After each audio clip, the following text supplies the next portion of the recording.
তিনি অন্তর্বর্তীকালের সরকার ডাক্তার ইউনূস, আমি দোয়া দেব সেখানে এমন একজন প্রধানমন্ত্রী নিযুক্ত হোক যেন বাংলাদেশের মানুষ সুখে শান্তির সঙ্গে এবং আলেম উলামারা তারা যেন নির্ভয়ে এবং স্বাধীনতার সঙ্গে ইসলাম পালন করতে পারে। আর যেন কোনো আলেমকে আয়না ঘরে ঢুকতে না হয়। আর হাসিনাকে বলবো আপনি তাড়াতাড়ি চলে যান, বুঝতে পারবেন আয়না ঘর আপনার জন্য ইন্তেজারি করছে। কেন জানেন? কিয়ামতের আলামতের মধ্যে একটা বড় আলামত হচ্ছে মূর্খরা দেশ চালাবে, শিক্ষিতরা চুপচাপ বসে দেখবে। এটা কিয়ামতের আলামত। অশিক্ষিত মূর্খরা নেতা হবে, শিক্ষিতরা চুপচাপ বসে দেখবে। এটা কিয়ামতের আলামত। 12 বছর বয়সে সেই মেয়েটা বাচ্চা ধারণ করার ক্ষমতা নিয়ে আসে। এখানে সায়েন্সের আর একটা কথা ডাক্তারদের শুনেলেন, কারুর যদি হরমোনের জোর বেশি থাকে সে 10 বছরেই বাচ্চা ধারণ করার ক্ষমতা নিয়ে আসে। আল্লাহর নবী 9 বছর বয়সে সংসার শুরু করলেন, বিবাহ হয়েছে 6 বছর বয়সে। এটা হাদিস, সহিহ হাদিস। নবীজি 9 বছর বয়সে সংসার শুরু করলেন। ঈশ্বরচন্দ্র বিদ্যাসাগর তিনি সংসার শুরু করলেন 8 বছর বয়সে তিনার বিবি। কবিগুরু রবীন্দ্রনাথ ঠাকুর যেদিনে বিবাহ করেছেন তিনার স্ত্রীর বয়স ছিল মাত্র 11 বছর। সব থেকে ডেঞ্জার কথা, তিনি হচ্ছেন বঙ্কিমচন্দ্র চট্টোপাধ্যায়। যেদিনে বিবাহ করেছেন তিনার স্ত্রীর বয়স ছিল মাত্র 5 বছর। কত বছর বললাম? 5 বছর। আরো লিস্ট আছে আমার কাছে লম্বা। দেবেন্দ্রনাথ ঠাকুর যেদিনে বিয়ে করেছেন স্ত্রীর বয়স ছিল 6 বছর। দেবেন্দ্রনাথ ঠাকুর। শিবনাথ শাস্ত্রী যেদিনে বিয়ে করেছেন তিনার স্ত্রীর বয়স ছিল 10 বছর। আপনার রাজনারায়ণ বসু যেদিনে বিবাহ করেছেন স্ত্রীর বয়স ছিল 11 বছর। যতীন্দ্রনাথ বসু ঠাকুর তিনার স্ত্রীর বয়স ছিল 8 বছর। সত্যেন্দ্রনাথ ঠাকুর তিনি যখন বিবাহ করেছেন তিনার স্ত্রীর বয়স ছিল মাত্র 7 বছর। সব থেকে কম বয়সী তিনি হচ্ছেন বঙ্কিমচন্দ্র চট্টোপাধ্যায়। তিনি 5 বছরের একটা বাচ্চা মেয়েকে বিবাহ করেছেন। আমাদের কোনো এতরাজ নাই, এর উপরে কোনো অভিযোগ নেই। তিনারা মনীষী, কেন বিবাহ করেছিলেন, কি পরিস্থিতিতে করেছেন, এই সম্পর্কে সমালোচনা করার অধিকার ইসলাম দেয়নি। আমরা করিও না, আর করবও না, আর আপনারাও করবেন না। কেন? ঈশ্বরচন্দ্র বিদ্যাসাগর 7 বছরের মেয়েকে বিবাহ করলো, আপনি সমালোচনা করার অধিকার আপনার নেই। আজকে আপনাদেরকে একটা সত্য কথা বলি, রাসূল সাল্লাল্লাহু আলাইহি সাল্লামের হাদিস, কিয়ামতের আলামতের মধ্যে বড় আলামত হচ্ছে রাস্তাঘাটে কুকুরের মতো নারী পুরুষ জিনা করবে। আর তার মূল কারণ হচ্ছে এই নারীরা বালিগ হওয়ার পরে তাদেরকে 21-22 পর্যন্ত 25-30 বছর পর্যন্ত বাড়িতে ফেলে রাখা, তার মূল কারণ হচ্ছে তারা জিনায় লিপ্ত হয়। আমি যখন বিবাহ করেছি আমার স্ত্রীর বয়স ছিল 13 বছর 8 মাস। কথাটা বুঝতে পেরেছেন না? আমার স্ত্রী মা হয়েছে 15 বছর, যখন তার বয়স পূর্ণ হয়েছে তখন সে মা হয়েছে। আমার বড় মেয়ে জন্মগ্রহণ করেছে। দুঃখটা কোথায় জানেন? ডাক্তার আপনাকে পরামর্শ দিচ্ছে যে আপনি অল্প বয়সে মেয়েদিকে বিবাহ করবেন না। 15 বছর 16 বছর বয়সে বিবাহ করলে তাদের ম্যাচুরিটি হয় না, তাই সে মা হতে গেলে দুর্বল হয়ে পড়বে, তার শরীর অসুস্থ হয়ে পড়বে। এইটা শুনে কষ্ট লাগে। সেই ডাক্তার পড়াশোনা করলো, অথচ তার দাদি যখন মা হয়েছে 11 বছর বয়সে তার দাদি মা হয়েছে। সেই ডাক্তারের দাদি 11 বছর বয়সে মা হয়েছে, তা না হলে 12 বছর বয়সে মা হয়েছে। ঠিক বললাম না ভুল বললাম? খুঁজলেন যারা বসে আছেন, আপনার দাদি আপনার বাপকে জিজ্ঞেস করুন তোমার দাদির যখন বিয়ে হয়েছিল কত বছর বয়সে। তোমার নানির বিয়ে হয়েছিল, তোমার মাকে জিজ্ঞেস করো কত বছর বয়সে। আর নানি জীবিত থাকলে তাকে জিজ্ঞেস করো, আপনি পেয়ে যাবেন। আজকে বড় কষ্ট কি জানেন? আপনার ব্রেনে কোরআন আর হাদিসের ইলম ঢুকানো হয়নি, পশ্চিমী দুনিয়ার ইলমকে আপনার বেঈমান কাফেরদের ইলমটা ঢোকানো হয়েছে যেন এদের চলাফেরা পশ্চিমী দুনিয়ার মতো হয়, যেভাবে বেঈমান কাফেররা চলাফেরা করছে। পৃথিবীর শ্রেষ্ঠ মুফতির নাম হচ্ছে মুফতি তাকি উসমানী। আপনারা চিনবেন না, আলেমরা চিনবেন, উলামারা চিনবেন। তিনি যে সে মানুষের সন্তান, তিনি পৃথিবীর এমন একজন স্কলার মুফতি তাকি উসমানী। তিনি হচ্ছেন মুফতি শফি সাহেব রহমতুল্লাহ আলাইহির ছেলে, যিনি তাফসীরে মারিফুল কোরআন লিখেছেন, তিনার সন্তান। আমি 15 দিন আগে একটা বক্তব্য শুনলাম পাকিস্তানে। তিনি লোক বসে আছেন, তিনি কথা রাখছেন। তিনি বললেন, मेरे दोस्तों और मेरे भाई, दुनिया की हालत इतने बिगड़ जाएंगे कि क़यामत से पहले दुनिया में हमारे समाज में हराम औलादों से भर जाए। আর এর একটা বড় ব্যাখ্যা বিশ্লেষণ করেছেন তিনি, আপনি শুনলে আপনার ব্রেন খুলে যাবে যে বেঈমান কাফেররা আপনার আমার মধ্যে হারাম বাচ্চাগুলোকে কিভাবে প্রমোট করবে। তারা আপনি অনুভবও করতে পারবেন না যে তাদের ষড়যন্ত্র কত বড় ষড়যন্ত্র। আমাদের সন্তানরাও জানেন, আমাদের ছেলে মেয়েরাও জানে না, অথচ সেই ষড়যন্ত্রের শিকার হচ্ছে মুসলিম।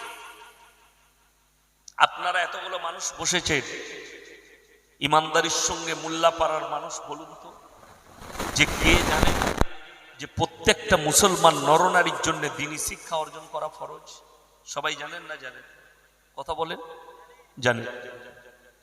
ইমানদারির সঙ্গে বলুন, এই পুরো থানাতে যদি সমীক্ষা করা হয় কত পার্সেন্ট মুসলমানের কাছে দ্বীনি শিক্ষা আছে? আশা করি 85% মুসলমানের কাছে দ্বীনি শিক্ষা। ঠিক বললাম না ভুল বললাম? 85% মুসলিমের কাছে। তার মূল কারণ হচ্ছে বেঈমান কাফেররা, ইহুদি নাসারা।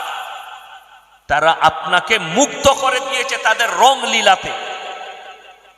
কোরআনের সঙ্গে আপনার সম্পর্ক নেই। যদি সম্পর্ক থাকতো, ইমানদারির সঙ্গে বলুন, সুদ খাওয়া হারাম না হালাল? জোরে বলুন, হারাম। কোরআনে স্পষ্ট হারাম বলেছেন, ওয়াহাল্লাল্লাহুল বাইয়া ওয়া হাররামা। সুদকে হারাম করা হয়েছে, ব্যবসাকে হালাল করা হয়েছে। এরপর বলুন, এই সুদ হারাম কোরআনে স্পষ্ট করেছে। রাসূল আকরাম সাল্লাল্লাহু আলাইহি সাল্লাম হাদিস বর্ণনা করলেন, কেউ যদি 1 টাকা সুদ খায়, মায়ের সঙ্গে 36 বার জিনা করার সমান পাপ হবে। এইটা জানার সুদ খাচ্ছে, সেই লোক নবীর বিরুদ্ধে যুদ্ধ ঘোষণা করলো না করলো না? কোরআনের বিরুদ্ধে যুদ্ধ ঘোষণা করলো না করলো না? সেই লোক কি করে মুসলমান থাকতে পারে আর মুমিন থাকতে পারে? সে যদি জেনে শুনে পাপ করে, তার জানাজার নামাজটাও পড়া যাবে না সুদ করে। আমি ইয়াসিন ফতোয়া দিয়ে গেলাম, কোন মৌলবি যদি এই ফতোয়া কেটে দেয়, আমি ইয়াসিন জীবনে আর সমাজের বুকে বক্তব্য দেবো না। না সুদ খেয়েছে, না মদ খেয়েছে, গাঁজা খেয়েছে, না হারাম কাজে লিপ্ত হয়েছে, সে তওবা করুক আর না করুক, সে জান্নাতে যাবে। সেই মৌলবি আগে কিয়ামতের দিনে মার খাবে, এটা মাথায় রাখবেন। আজকে আমাদের সমাজ পরিবর্তন না হওয়ার মূল কারণ হচ্ছে এক শ্রেণীর আলেম, যারা মানুষকে ধোকায় রেখেছে যে তোমরা নামাজ পড়ো, রোজা না রাখো। সুদ খেয়েছে, জীবনটা সুদের ওপরে কেটেছে। তার জানাজার নামাজও হচ্ছে, 40 দিনে তার মিলাদ করে মৌলবি খানাও খেয়ে নিচ্ছে আর দোয়াও করে দিচ্ছে, জান্নাতে চলে গেল। সেই মৌলবি আগে মার খাবে। তুমি সুদখোরের লেগে দোয়া করছো যে জীবনটা সুদের ওপরে অতিবাহিত করেছে, জুম্মায় বয়ান শুনেছে যে হারাম, সারা জীবন কানেতে ফাঁস কাতারে মসজিদে বসে শুনছে যে সুদ খাওয়া হারাম, সুদ খেলে মায়ের সঙ্গে জিনা করা হবে। তারপরও সে কোরআনকে উপেক্ষা করেছে, রাসূলের বাণীকে উপেক্ষা করে হারামখোর সুদ খেয়ে যাচ্ছে। আপনি তার জানাজা কোন হিসাবে পড়বেন? তার লেগে দোয়া কোন হিসাবে আল্লাহর কাছে হাত তুলবেন? এই মৌলবি, আমি বলে দিই, যদি বলে দেয় মাতালের জীবনটা যে মদের ভাটিতে কাটিয়েছে, তার লেগে মিলাদ পড়ানো যাবে না, দোয়া করা যাবে না। আপনাকে বলছি, মুসলমান মদ ছেড়ে দিবে। মুসলমান গাঁজা ছেড়ে দেবে। যদি বলা হয় সুদখোরের জানাজার নামাজ পড়াবো না, সুদখোরের লেগে মিলাদ হবে না, দোয়া করব না, সুদখোরের আপনার চাচা মারা গেছে সুদখোর, আপনি আমাকে ডেকে নিয়ে যাচ্ছেন হায়ার করে, আমার চাচার কবর জিয়ারত করতে হবে, আমি ইয়াসিন যদি বলে দিই তোমার চাচা সুদখোর ছিল, তোমার চাচার লেগে কবর জিয়ারত করতে পারবো না, না আল্লাহর কাছে ফরমান, আল্লাহর কাছে দোয়া করতে পারবো। আমি বলছি পরবর্তী লোকটা সুদ খেতে ভয় করে, কিন্তু মুফতি সাহেব যাবে না, গাদা মাল আছে যাবার, ঠিক বললাম না ভুল বললাম? ইমাম যাবে না, হায়ার করে নিয়ে আসবে কৃষ্ণনগর থেকে লোক আছে। ওই জন্য কোরআনে আছে ইন্নাল্লাযীনা ইয়াকতুমুনা মা আনজালাল্লাহু মিনাল কিতাব ওয়া ইয়াশতারুনা বিহি সামানান কালীলা উলাইকা মা ইয়াকুলুনা ফি বুতুনিহিম ইল্লান নার ওয়া লা ইউকাল্লিমুহুমুল্লাহু ইয়াওমাল কিয়ামাতি ওয়া লা ইউযাক্কিহিম ওয়া লাহুম আযাবুন আলীম। কোরআন হে নবী বলে দাও সূরা বাকারা, যারা নিজেদের পেট চালাবার লেগে আমার কোরআনের আয়াতকে লুকিয়ে দেয়, মানুষের কাছে হক প্রকাশ করে না, সেই মৌলবীরা নিজেদের পেটেতে আগুন ছাড়া আর কিছু ভরে না। আমি আল্লাহ কিয়ামতের দিনে এদিকে কঠিন আযাবে মুবতালা করে দেব। আপনি সুদখোর, আমি যদি সুদের বিরুদ্ধে বলি আপনি আমার মাদ্রাসায় টাকা দিবেন না, ওটা তো না দিলে আলহামদুলিল্লাহ, আপনি না দিলে আলহামদুলিল্লাহ, মাদ্রাসা বেঁচে গেল, মসজিদ বেঁচে গেল। দুঃখটা কোথায় জানেন? কিয়ামতের আলামত দেখবেন কতটা কাছে এসেছে, কতটা স্পষ্ট। পুরুলিয়া বাজারে একটা বাচ্চা ছেলে ভিক্ষা করে খায়, পেটের দায়ে ভিক্ষা করে, ভুলবশত কারো পকেট থেকে 10 টাকা চুরি করেছে, তাকে গাছে বেঁধে মানুষ পিটায়, ঠিক বললাম না? চোর চুরি করেছে, দেখে না পেটের দায়ে করেছে না কিসের দায়ে, তাকে চোর বলে বেঁধে গাছে পিটায়, 10টা টাকা চুরি করেছে। আর আমাদের সমাজের কিছু লোক আছে কমের হাজার হাজার টাকা মেরে নিচ্ছে, লাখ লাখ টাকা মেরে নিচ্ছে, কোটি কোটি টাকা, তাকে আমরা স্টেজে নিয়ে এসে গলায় মালা পরাই, সম্মানী ব্যক্তি। समझदारों के लिए इशारा काफी है। আমি কাকে চোর বলছি আপনি বুঝে নেন। আর যদি হয়ে থাকে এই চরিত্র থাকে, আপনি পরিবর্তন। ওই জন্য আমাকে সবাই দাওয়াত দেয় না, ইনজেকশনের মতো ফুটবে আমার কথাগুলো, কিন্তু সকালবেলায় মহলম লাগাবেন ঠিক হয়ে যাবে। মহলমটা কি? আপনাকে পরিবর্তন হতে হবে, ওইটাই মহলম। আপনি সুদ খান, সুদ ছেড়ে দেন। যারা জানে কোরআনে আছে মদ স্পর্শ করা হারাম, তারপরেও যদি আপনি মদ খান তো আপনি আল্লাহর বিরুদ্ধে যুদ্ধ ঘোষণা করলেন, কোরআনকে উপেক্ষা করলেন, তার মানে কোরআনকে অমান্য করলেন। যে লোক কোরআনকে অবিশ্বাস করবে সে মুমিন থাকতে পারে? যে লোক রাসূলের হাদিসকে অবিশ্বাস করে সেই লোক ইমানদার থাকতে পারে না মুসলমান থাকতে পারে? আপনি জেনে শুনে মদ খাচ্ছেন যে এটা হারাম, এই মুফতিরা মৌলবীরা জুম্মায় চিল্লাচ্ছে, জলসায় চিল্লাচ্ছে, আপনি মাথায় টুপি দিয়ে বসে জলসা শুনছেন। শুনেলেন জলসা পশ্চিম বাংলার এখন ফ্যাশন হয়ে গেছে, পাড়ায় পাড়ায় একটা করে জলসা দিবি, বছরে বক্তা আনবি, 20,000 25,000-এর বক্তা, জলসা হবে, বাকি নামাজের প্রয়োজন নাই। হুজুর তো দোয়া করে গেল, এই আমরা 3 জন আছি দোয়া করব। মোটামুটি যারা জলসা দিচ্ছে জান্নাত, নামাজ না পড়লেও, তাই তো? ওই জায়গাটা ভুলে যান। আমার মতো 100টা মৌলবি ধরা পড়বে কিয়ামতের দিনে। সমাজকে ধোঁকা দিয়েছ, প্রতারণা করেছো, প্রবঞ্চনা করেছো। গত 3 দিন আগে আমি উত্তর দিনাজপুরে ছিলাম, ডালখোলার কাছে। ওইখান থেকে 42 কিলোমিটার দূরে একটা জলসা হচ্ছিল, বিহারি অনেক জায়গার বক্তা ছিল। উত্তরপ্রদেশে একটা উগান্ডার মাল ছিল, কালো জংজঙে, গুজরাটে থাকে, উর্দু ভাষাও ভালো করে জানে না, সে শুধু গজল পড়ে। জলসাটা কিন্তু সুন্নি ভাইদের, বেরেলভিদের জলসা, বেরেলি ভাইদের সব 3 তালা 5 তালা টুপি পড়ে আছে, যদিও তারা আকীদার দিক দিয়ে খারাপ, কিন্তু জলসা হচ্ছে। সেখানে তাদের একজন মুফতি সাহেব এসেছে। গজল কি হচ্ছে জানেন? কম কিভাবে নষ্ট হচ্ছে হচ্ছে, মুসলমান কিভাবে শেষ হচ্ছে, জলসা কি করে শেষ হচ্ছে, আর জলসার দ্বারা কম কি ফায়দা পাচ্ছে দেখে যে রাত 2:10 বাজছে তখন বক্তাকে আনছে একজন মুফতি সাহেবকে, তার আগে মাগরিবের পর থেকে রাত 2টো পর্যন্ত হুক্কা হুয়া গজল চলছে। কি বুঝলেন? আপনি গজল শুনলে অবাক হবেন, মোবাইলে পাবেন ইউটিউবে, ছেলেটা উগান্ডার মাল, কালো জংজঙ্গে, আফ্রিকায় ঘর মনে হয়, উর্দু, গুজরাটে থাকে, 70-80 হাজার টাকা বাজেট, নিজের মেশিন নিয়ে আসে, ইকোটা বাড়িয়ে দেয়। কি বুঝলেন?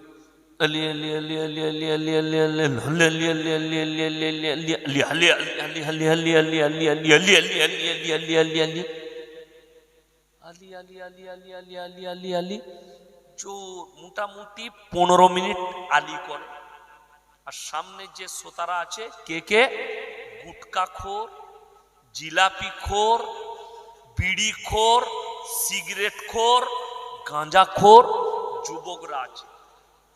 তারা কি করছে? স্টেজের সামনে এসে তার উপরে টাকা ছুড়াচ্ছে, মাশাআল্লাহ, আল্লাহু আকবার, আল্লাহু আকবার, ইয়ালি ইয়ালি। তার চারিদিকে টাকা পড়ছে, টাকা, তার পায়ে টাকা, তার পায়ে দাবা যাচ্ছে টাকা, তার শরীরে টাকা, তার মাথায় টাকা, গোটা গায়ে টাকা ছুটছে, আর ওরা ড্যান্স করছে। সাহেব এলেন বেরেলবিতে, से बोले ये मजाक बना के रखा तुम लोगों ने, ये जलसा है, इसको मजाक बना दिया।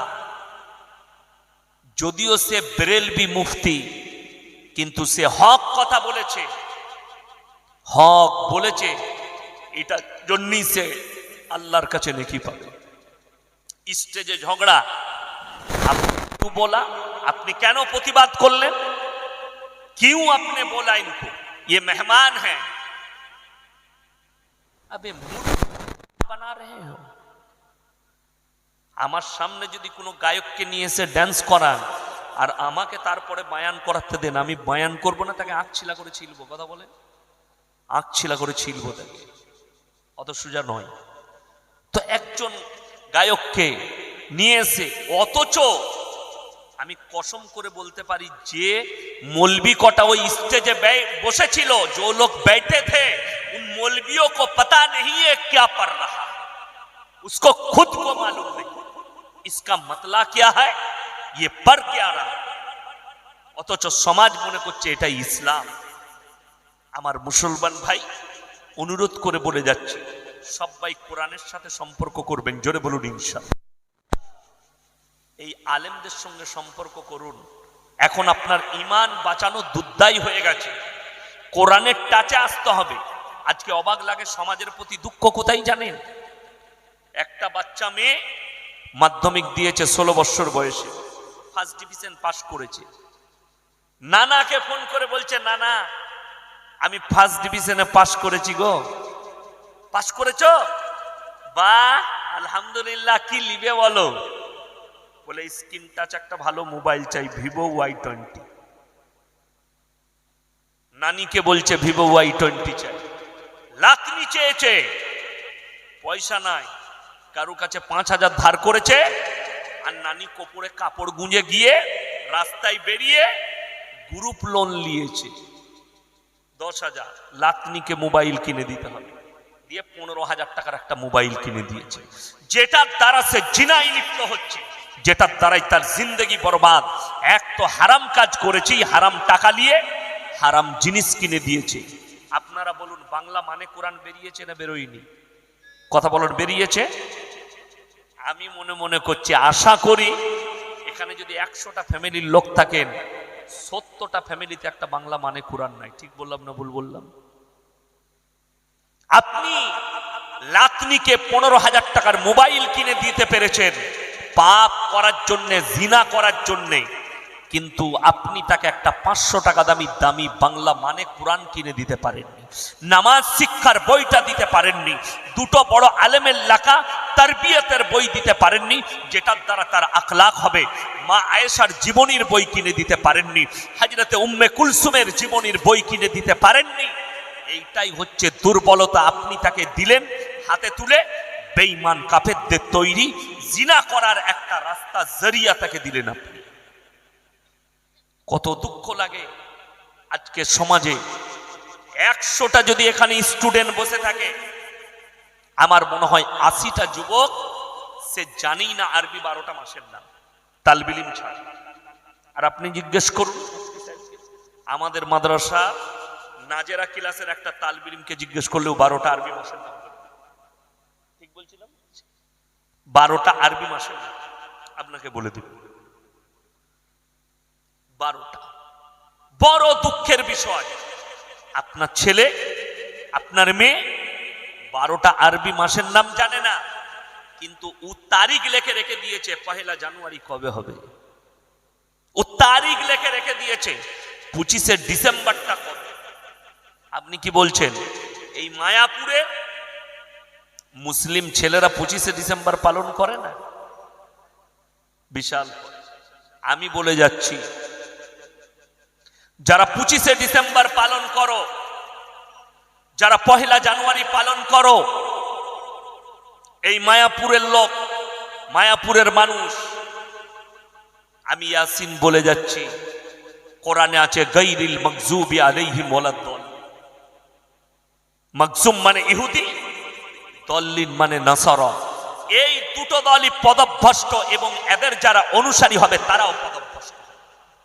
এই দুটো দলই পদভ্রষ্ট, এই দুটো দলই পদভ্রষ্ট এবং এদের যারা অনুসারী হবে তারাও পদভ্রষ্ট। ভাই 1 বোতল পানি পাঠিয়ে দিবেন তো, পানি 1 বোতল পাঠিয়ে দিবেন। আছে? হ্যাঁ ভাই, দুঃখের সঙ্গে বলছি,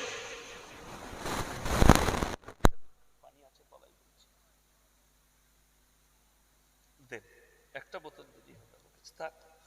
আমার ভাই, সবাই নিয়ত করুন এই সমস্ত হারাম কাজ থেকে আমরা দূরে থাকবো। জোরে বলুন ইনশাআল্লাহ। বেঈমান, আপনারা ইমানদারির সঙ্গে বলুন, এখানে ইসকন আছে, আছে না নাই? মায়াপুরে সব থেকে বড় ইসকন, গোটা দেশ বিদেশের লোক এখানে আসে। আপনারা ঈদের নামাজ পড়েন না? পড়েন না বাবা? পড়েন তো? ঈদগায় ঈদের নামাজ পড়েন। আশা করি খ্রিস্টানরাও চলে আসে আপনাদের ঈদগায়, ইহুদিরাও আসে। আপনার মুখে পিশাব করে তারা, আপনার মুখে পিশাব করবে। হে যুবক শোনো, সে তোমার ধর্ম পালন করে না, অথচ তুমি তার ধর্মে আকৃষ্ট হয়েছ। তুমি আল্লাহকে কি জবাব দেবে? আল্লাহর কসম করে বলছি, শোনো, খ্রিস্টানরা পদভ্রষ্ট। ইসলামের সব থেকে বড় দুশ্মনের নাম হচ্ছে ইহুদি, এটা কোরআন বলছি আপনাকে। আর খ্রিস্টানরা আহলে কিতাব থেকে বেরিয়ে গেছে, তার কারণ তারা 3 জনকে আল্লাহ বলে বিশ্বাস করে। কজনকে বললাম? 3 জন। 1 নম্বর আল্লাহ যে সৃষ্টিকর্তা এটা তারা বিশ্বাস করে। 2 নম্বর তার মা হযরতে ঈসা মসিহর মা মারিয়াম, হযরতে ঈসা মসিহ, এই 3টে আল্লাহ তারা বিশ্বাস করে। এবং তাদের ঈমান চলে যাওয়ার আর আহলে কিতাব থেকে বেরিয়ে যাওয়ার মূল কারণ হচ্ছে তারা বলেছে ঈসা আল্লাহর বেটা। জোরে বলুন নাউজুবিল্লাহ। এই আকীদা আনার কারণে তারা বঞ্চিত। যদি বলেন কোরআনের কি দলিল আছে, আল্লাহ কোরআনে স্পষ্ট লাকির টেনে দিয়েছেন, আমি কিয়ামতের দিনে ঈসা মসিহকে দাঁড় করাবো। শুধু ঈসা মসিহ নয়, সূরা আরাফ 1ম পৃষ্ঠা, ফালানাসআলান্নাল্লাযীনা উরসিলা ইলাইহিম ওয়ালানাসআলান্নাল মুরসালিন। আমি আল্লাহ রাব্বুল আলামিন কিয়ামতের দিনে মৌলবি মোল্লা পীর ফকির এরা তো অনেক দূরের কথা, আমি আল্লাহ নবী পয়গম্বরকেও দাঁড় করাবো এবং তাদেরকে প্রশ্ন ছুড়া হবে, তোমরা কেমন করে দাওয়াত দিয়েছো, এবং তার উম্মত উম্মতিকে জিজ্ঞেস করা হবে তোমরা গ্রহণ কিভাবে করেছো। উভয়কে জিজ্ঞাসাবাদ করব। আমি নবী পয়গম্বর রসুলকেও দাঁড় করাবো। আর আমাদের দেশের কিছু মানুষের আকীদা হচ্ছে মকবুল ফিদা হোসেন লন্ডনে বসে আছে। তার অপরাধ কি ভারত ছাড়া? 1 নম্বর অপরাধ হচ্ছে দেবদেবীদের নগ্ন ছবি আঁকা, যেটার কারণে তাকে ভারত ছাড়তে। ভারতের ইতিহাস তুলে দেখলেন, তার নাম মকবুল ফিদা হোসেন। ভারত ছেড়ে পালিয়েছে। তার একটাই কারণ, নগ্ন ছবি আঁকা দেবদেবী। যদি বলেন ইসলামের দৃষ্টিকোণে এটা কতটা অপরাধ, মারাত্মক অপরাধ, চরম অপরাধ। কোরআনের একটা মারাত্মক ভাষা শুনেলেন, তোমরা কারো ধর্মকে কারো দেব গালি দিও না, সে তোমার আল্লাহকে গালি দিও। এটা আল্লাহর উপদেশ। তুমি কারো ধর্মকে গালি দিলে সে তোমার আল্লাহকে গালি দিবে। দ্বিতীয় নম্বর, তার ধর্মটাকে তুমি নিজের মনে করো না। কোরআনে আছে লা ইলাহা উলাই ওয়া লা ইলাহা, দুটো নৌকায় তোমরা পা দিও না, একটা নৌকায়। কেন? আল্লাহ এক এবং অদ্বিতীয়। সৃষ্টিকর্তা কজন? সকলে বলুন, একজন, তিনি হচ্ছেন রব্বুল আলামিন। পৃথিবীতে দ্বিতীয় কোনো সৃষ্টিকর্তা নেই। এখন বর্তমানে আমরা মুসলমান যেটা আমরা দেখতে পাচ্ছি ভারতে, দেখুন, কুকুর কিন্তু দুটো সময় চিল্লায়। কুকুর দুটো সময় চিল্লায়। এক হচ্ছে কুকুর যখন পাগল হয়ে যায় তখন কিন্তু চিল্লায়। কোনো কুকুর খেপে গেলে সে কিন্তু মারাত্মকভাবে চিল্লায়। চিল্লাই না? চিল্লাই না। লোক দেখলে চিল্লাই, মানুষ দেখলে চিল্লাই, রাস্তাঘাটে সব সময় চিল্লাই, কুকুর পাগল হয়ে গেলে। দ্বিতীয় নম্বর, যখন কুকুর চিল্লাই কখন জানেন? পেছনে মালিক যদি তার দাঁড়িয়ে থাকে তখন চিল্লায়। একটা সুস্থ মস্তিষ্কের কুকুর পাড়ায় ঘুরে বেড়ায়, বেড়ায় না? বেড়ায় না। হাড্ডি খাচ্ছে, নোংরা খাচ্ছে, সব খাচ্ছে, কিন্তু সে মানুষ দেখে চিল্লাই না। সে জানে আমার কাছে মালিক নাই, আমি চিল্লালি ইট মারবে, না হলে লাঠি করে মারবে। কথাটা বুঝতে পেরেছেন না পারেননি? কিন্তু কলকাতায় যান, ধর্মতলায় যান, আপনি কৃষ্ণনগর টাউনে যান, সকালবেলায় অনেক বড় লোক দেখবেন চেনে করে বেঁধে গলায় পাট্টা বাঁধা আছে, দামি কুকুর সাথে করে নিয়ে যাচ্ছে। ও কিন্তু লোক দেখলেই খালি চিল্লায়, ভৌ ভৌ, চিল্লাই না। ও জানে মালিক আমার সাথে আছে, আমাকে মারতে পারবে না। समझदारों के लिए इशारा काफी है।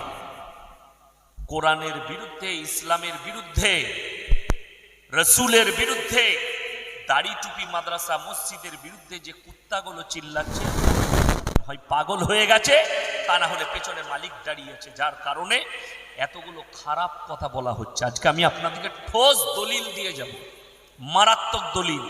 আর আমার এই দলিল যদি কোনো শিক্ষিত বাপের বেটা কাটতে পারে, আমি সমাজের বুকে জীবনে আর বক্তব্য দেবো না ইনশাআল্লাহ। আমি আবার আসবো, বাবুনপুকুর মাদ্রাসায় আমার দাওয়াত আছে, মৌলানা আইনুল ভাই দাওয়াত দিয়েছে, মাদ্রাসার দাওয়াত। আমি আবার আসবো। আপনি বলবেন, সেদিন আপনার জুতোর মালা পড়ে যাব যদি প্রমাণ দিতে পারেন আমাকে। আমি আজকে প্রমাণ দিয়ে যাব। কিছু বেঈমান কাফেরের আদর্শ কি, তাদের মুখের ভাষা কি? রসুল আকরাম সাল্লাল্লাহু আলাইহি ওয়াসাল্লাম 6 বছর বয়সে মা আয়েশা সিদ্দিকা রাদিয়াল্লাহু তাআলা আনহাকে বিবাহ করলেন, নিকাহ। আপনারা মুসলমান একটা কথা মাথায় গেঁথে নিয়ে চলে যান দিলেতে,